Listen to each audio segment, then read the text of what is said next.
शिवाला भोले बाबा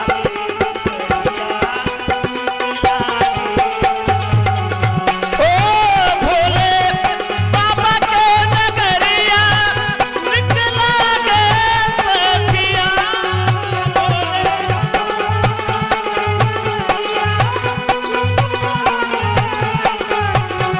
ओ भोले बाबा के दुवरिया निकला गे सखिया।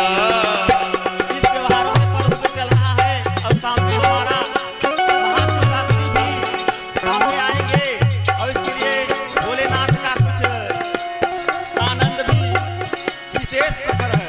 हाँ हे ब्रह्म कमंडल से जो निकली वो गंगा महारानी। ब्रह्म कमंडल से निकले हैं जो गंगा महारानी। ब्रह्म कमंडल से जो निकली वो गंगा महारानी। ब्रह्म कमंडल से निकले हैं जो गंगा महारानी। मौज से वो शिव जटा में बहती, मौज से वो शिव जटा में बहती, लेकर लहर सुहानी गंगा की लहरिया जय हो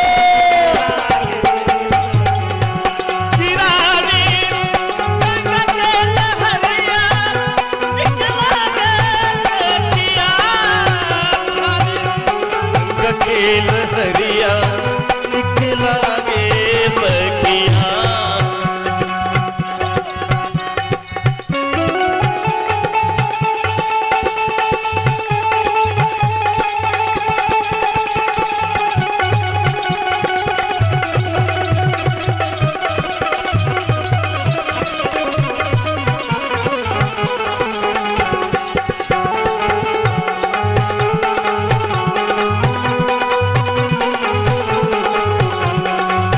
रानी गंगा के लहरिया निकला गे सखिया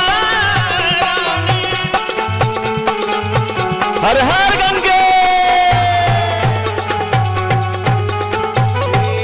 शैलसुता के बगल विराजे वो शिव भोला